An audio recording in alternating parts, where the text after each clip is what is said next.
But there is no industry here. Greenland's ice sheet suffers from greenhouse gases emitted elsewhere on Earth.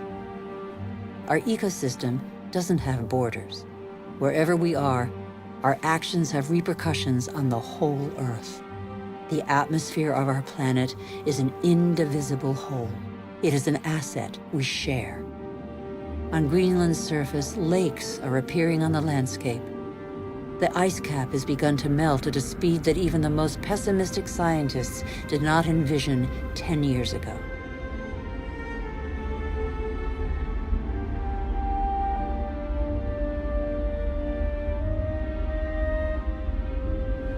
More and more of these glacier-fed rivers are merging together and burrowing through the surface. It was thought the water would freeze in the depths of the ice.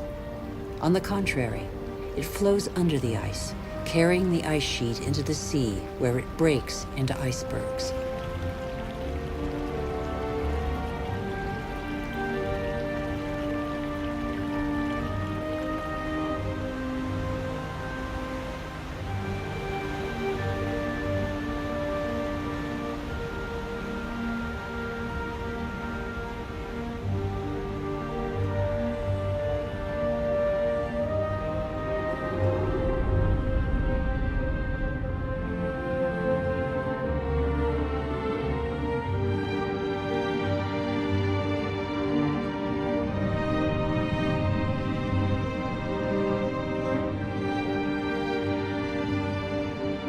As the fresh water of Greenland's ice sheet gradually seeps into the salt water of the oceans, low-lying lands around the globe are threatened.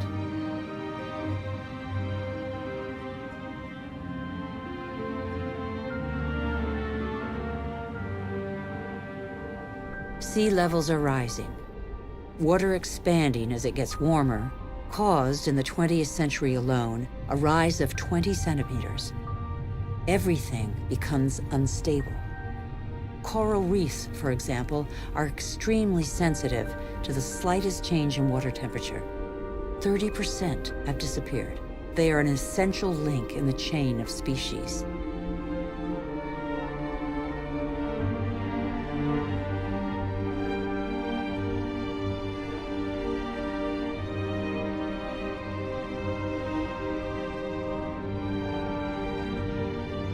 In the atmosphere, the major wind streams are changing direction.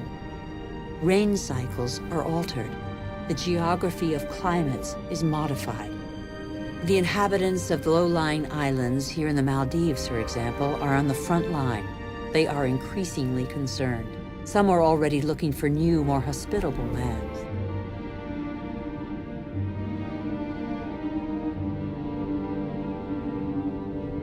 If sea levels continue to rise faster and faster, what will major cities like Tokyo, the world's most populous city, do? Every year, scientists' predictions become more and more alarming. 70% of the world's population lives on coastal plains. 11 of the 15 biggest cities stand on a coastline or river estuary. As the seas rise, salt will invade the water table, depriving inhabitants of drinking water.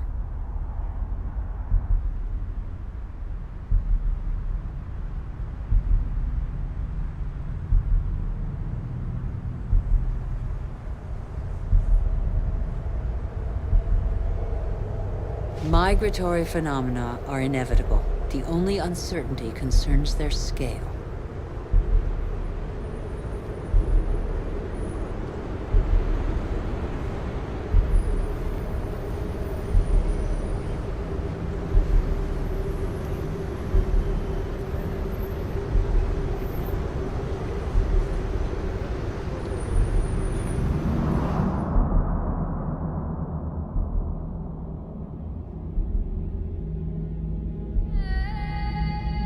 In Africa, Mount Kilimanjaro is unrecognizable.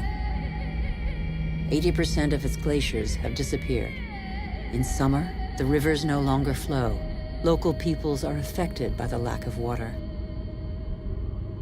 Even on the world's highest peaks, in the heart of the Himalayas, eternal snows and glaciers are receding.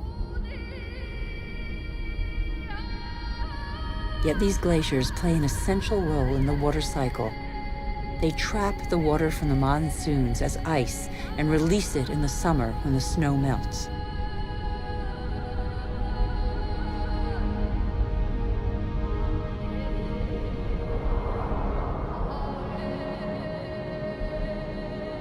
The glaciers of the Himalayas are the source of all the great Asian rivers, the Indus, Ganges, Mekong, Yangtze-Kiang. 2 billion people depend on them for drinking water and to irrigate their crops, as in Bangladesh.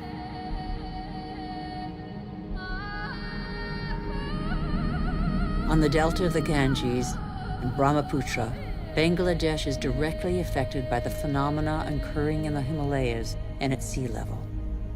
This is one of the most populous and poorest countries in the world. It is already hit by global warming. The combined impact of increasingly dramatic floods and hurricanes could make a third of its landmass disappear. When populations are subjected to these devastating phenomena, they eventually move away.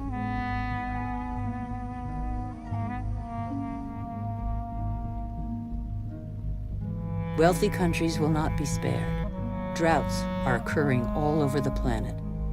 In Australia, half of farmland is already affected.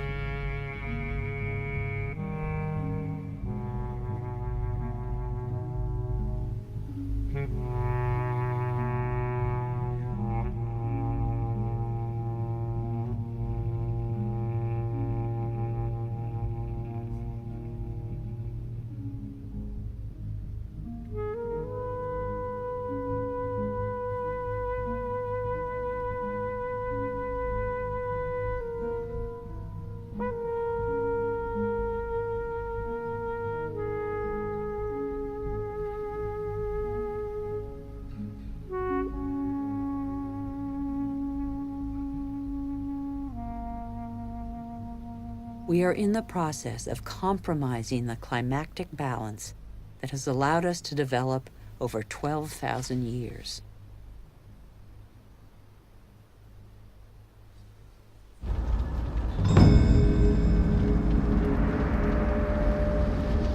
More and more wildfires encroach on major cities. In turn, they exacerbate global warming. As the trees burn, they release carbon dioxide. The system that controls our climate has been severely disrupted. The elements on which it relies have been disrupted.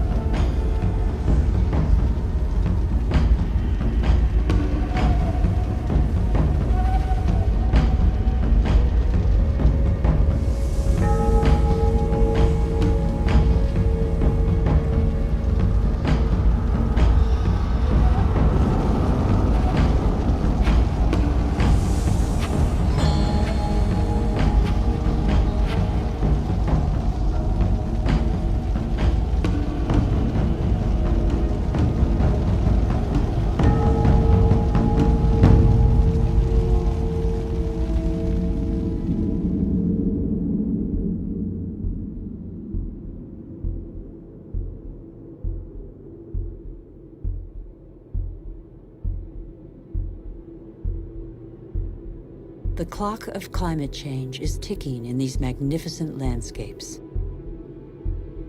Here in Siberia and elsewhere across the globe, it is so cold that the ground is constantly frozen. It's known as permafrost.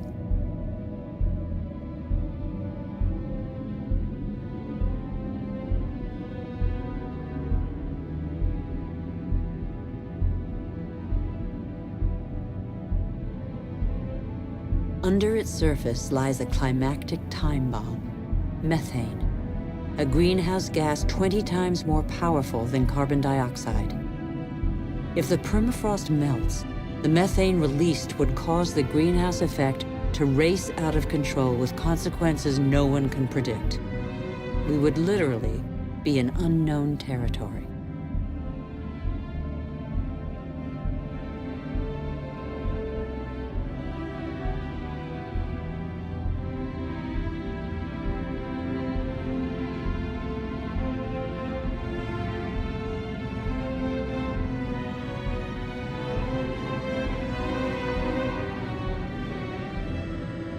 Humanity has no more than 10 years to reverse the trend and avoid crossing into this territory, life on Earth as we have never known it.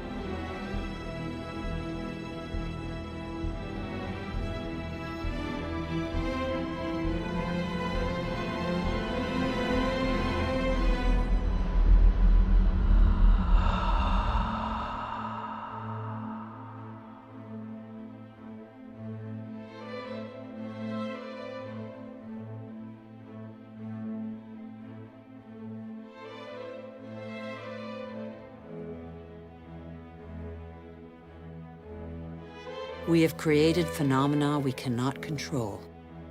Since our origins, water, air, and forms of life are intimately linked. But recently, we have broken those links. Let's face the facts. We must believe what we know. All that we have just seen is a reflection of human behavior. We have shaped the Earth in our image. We have very little time to change. How can this century carry the burden of 9 billion human beings if we refuse to be called to account for everything we alone have done?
chung.